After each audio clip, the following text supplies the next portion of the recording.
Good evening, I'm Brendan Miller. Thanks for joining us. The holidays are just around the corner, making this weekend the busiest time of year for Thunder Bay retailers. Big crowds flocked to Intercity Shopping Center today to get their last-minute gifts. Jessica Clement was there.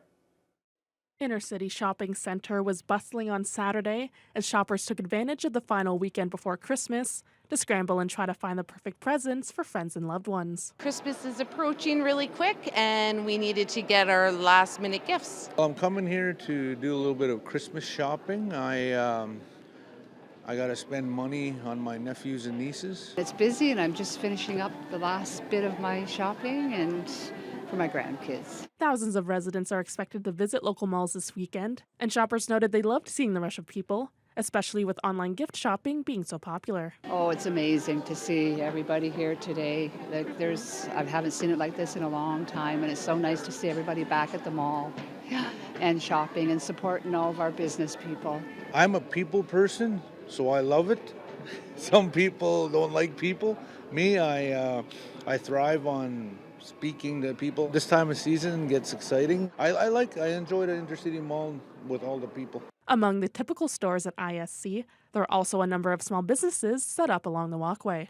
This includes Vic Weiland, owner of Weiland Art and Supplies, who has a store in Goods & Co. Market. I'm at the mall today to just set up and showcase my work and what I do. I'm getting a different type of clientele base here. It's not as busy as I think a lot of the storefronts because I'm just set up in the hallway with a little booth, but overall it's been really successful and I am glad that I did it.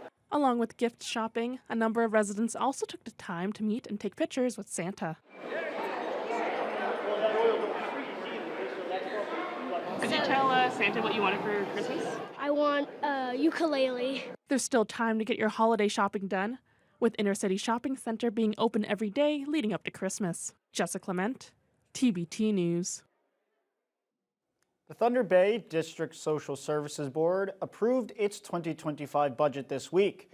The operating budget has gone up by a whopping 9.9%. But DSAB officials explained that much of the increase is offset by new funding through the Canada-wide Early Learning and Childcare Program. Mayor Ken Boshkoff, who also sits on the DSAB, says the budget reflects a lot of good work being done around the Thunder Bay District. Well, I think the plans are they're going to provide more social housing and that they will continue to staff and take care of people, which is their mandate. So we're fortunate to have really such a good organization that services, again, an area larger than many countries. The total operating budget is $132 million, up from $120 million last year. 43% of that is for housing and homelessness programs. 31% is for childcare and 26% is for social assistance. The municipal levy portion for Thunder Bay and smaller towns in the district is up to $26.5 million. The levy increase was originally projected at 6.3%, but DSAB officials managed to lower that to 4.8%. People are coming here from all over. And the Social Services Board is trying to take care of them. It's an expensive proposition, and so there's not much option for us. Those are the agreements. The DSAB sets the rules, and basically we're compelled to pay.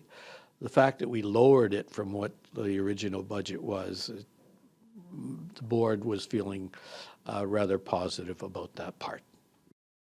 Another budget has been approved. The Thunder Bay Police Service Board has approved the service's proposed 2025 operating budget.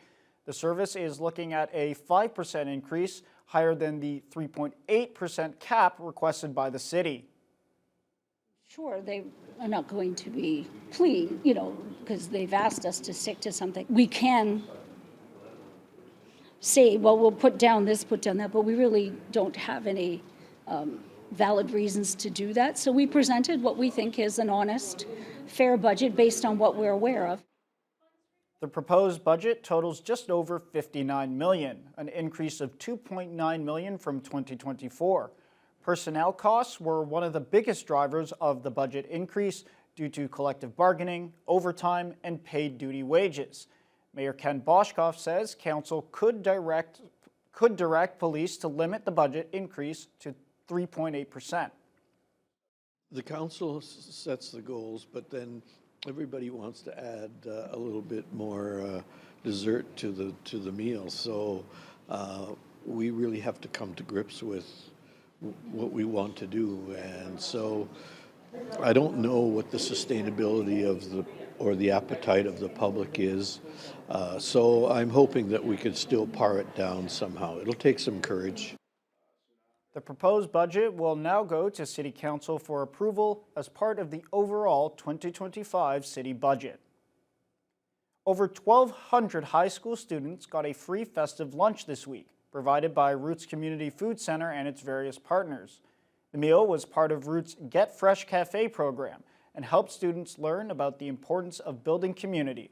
Jessica Clement reports. Grade 9 and 12 students from Westgate CBI, Superior CBI, and Hammersholt High School sat down to a traditional turkey lunch Wednesday afternoon and a celebration of community and the holiday season.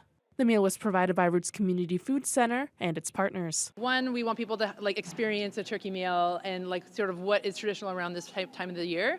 But two, it's also just bringing the whole school food community together and coming to the same table and celebrating who's here and who's at the table. The schools have really diverse populations.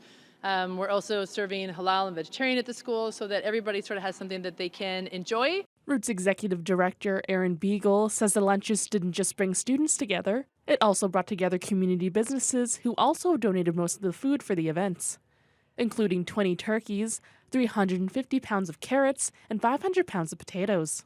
This has been the second year the lunch has been offered and was organized through Roots' Get Fresh Cafe program, a school cafeteria fresh food initiative that also gets students involved in the food-making process. Our kids have helped prepare the lunch today, so they are involved with the preparing of the vegetables, the potatoes, and the carrots and things like that. So it brings that service idea into our schools and really promotes doing things for others.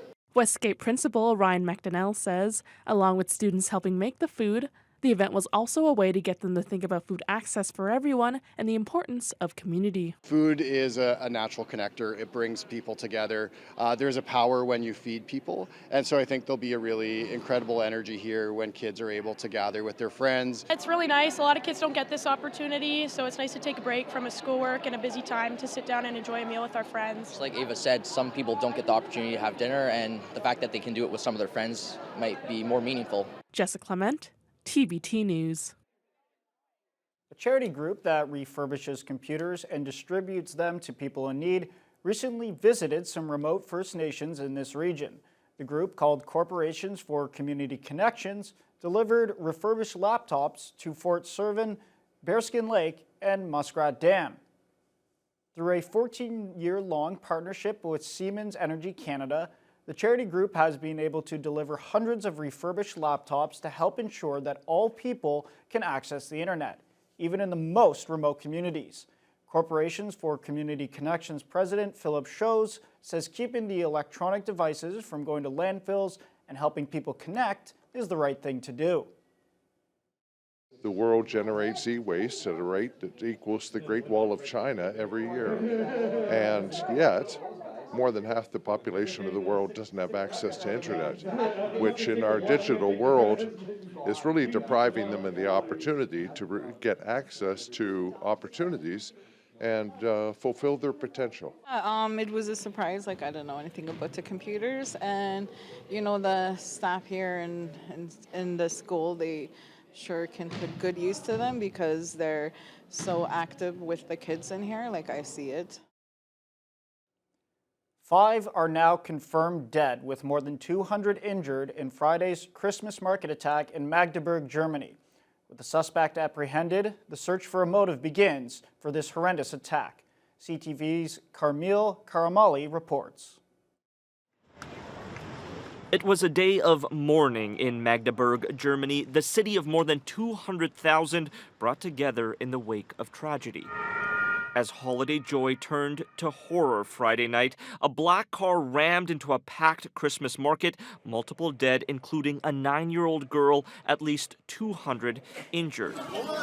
Bodies sprawled across what was a festive market just moments ago.